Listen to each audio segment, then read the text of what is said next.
আজকে আমি ভিন্ন ধরনের একটা শরবত রেসিপি শেয়ার করব। আমি এই শরবতটি চিড়া দিয়ে বানিয়েছি।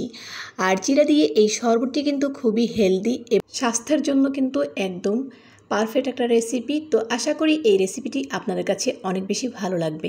সুপ্রিয় দর্শক, আসসালামু আলাইকুম, welcome back to my channel Sharmin kitchens থেকে আমি শারমিন সবাইকে নতুন আরও একটা ভিডিওতে স্বাগতম জানাচ্ছি। আজকে আমি তৈরি করব চিড়া দিয়ে একটা শরবত রেসিপি। তো চলুন দেরি না করে দেখে নেওয়া যাক প্রস্তুত প্রণালী।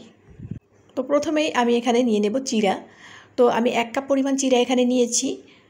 তো চিড়াটাকে খুব ভালোভাবে ধুয়ে নিতে হবে। চিড়াটা কিন্তু অনেক ধরনের ময়লা থাকে।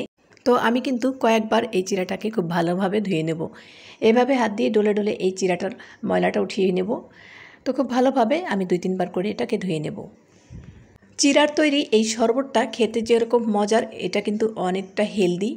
তো আপনারা চাইলে এই চিড়া শরবতটা সবসময় তৈরি করে খেতে পারেন। এটা কিন্তু আমাদের শরীরের জন্য অনেক উপকারী একটি শরবত। তো আমি কিন্তু কয়েকবার ধুয়ে নিয়েছি, এখন পানিটা বদলে নিয়েছি। তারপরে এখন আমি এখানে 1 মগ পানি দিয়ে এই চিড়াটাকে আমি আধা ঘন্টার মতন ভিজিয়ে রেখে দেব।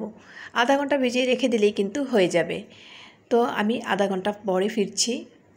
তো এখন কিন্তু চিড়াটা ফুলে ডাবল হয়ে গেছে, একদম ফুলে গিয়েছে, আর পানিটাও কিন্তু একদম চুষে নিয়েছে। তো এখন আমি ব্লেন্ডার জারে এটাকে দিয়ে দেব। চিড়াটা আমি ব্লেন্ড করে নেব। আপনারা চাইলে হাত দিয়ে এটাকে ডলেও নিতে পারেন। ব্লেন্ডারে দিলে হবে কি, এটা কিন্তু খুবই স্মুথ হবে এবং খেতেও অনেক ভালো লাগবে। তো এটা কিন্তু খাওয়ার সময় বোঝাই যাবে না যে চিড়া দিয়ে তৈরি করেছি। আর আমি এখানে একটু নারকেল কোড়া দিয়ে দিলাম। আমি 1/2 কাপ পরিমাণের নারকেল কোড়া এখানে দিয়ে দিয়েছি। তো অবশ্যই নারকেল কোড়াটা দেওয়ার চেষ্টা করবেন, তাহলে কিন্তু শরবতের আসল টেস্টটা পেয়ে যাবেন। তো এখানে দিয়ে দিলাম আমি পরিমাণ মতন চিনি। আমি 1/2 কাপ পরিমাণ চিনি দিয়েছি, আর সামান্য পরিমাণের লবণ দিয়ে দেব। আর এখানে 2 চামচ পরিমাণের আদা বাটা দিয়ে দিয়েছি। তো এই আদা বাটাটা কিন্তু অবশ্যই দেবেন। আদা বাটাটা এটার মেইন উপকরণ, এটা কিন্তু একদমই স্কিপ করা যাবে না। আদাটা কিন্তু অবশ্যই দিতে হবে প্রপারলি টেস্টটা পাওয়ার জন্য। তো আমি কিন্তু ফ্রিজের নর্মাল পানি দিয়েছি, আমি এখানে কোনো বরফ দেব না। তো ব্লেন্ড করে নিয়েছি, ব্লেন্ড করা হয়ে গেছে, একদম স্মুথলি ব্লেন্ড করা হয়ে গেছে। তো এখন আমি এখানে আরও ঠান্ডা পানি অ্যাড করে দেব। যেহেতু এটা অনেক ঘন, ব্লেন্ড করার সুবিধার্থে আমি কিন্তু তখন অল্প পানি দিয়েছিলাম। তো এখন চামচের সাহায্যে মিশিয়ে নিচ্ছি।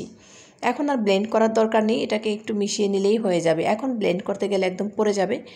তো আমি আর ব্লেন্ড করছি না, আমি কিন্তু চামচ দিয়ে মিশিয়ে নিচ্ছি। এখন আমি 2টো গ্লাসে ঢেলে তোমাদেরকে দেখিয়ে দিচ্ছি। শরবতটা বানানো কিন্তু খুবই ইজি, একদম 10 মিনিট সময়ও লাগে না এটা তৈরি করে নিতে। তো ঢেলে তোমাদেরকে দেখিয়ে দিলাম। আজকে আমার এই শরবত রেসিপিটি তোমাদের কাছে কেমন লেগেছে অবশ্যই কমেন্টে জানাতে ভুলবে না।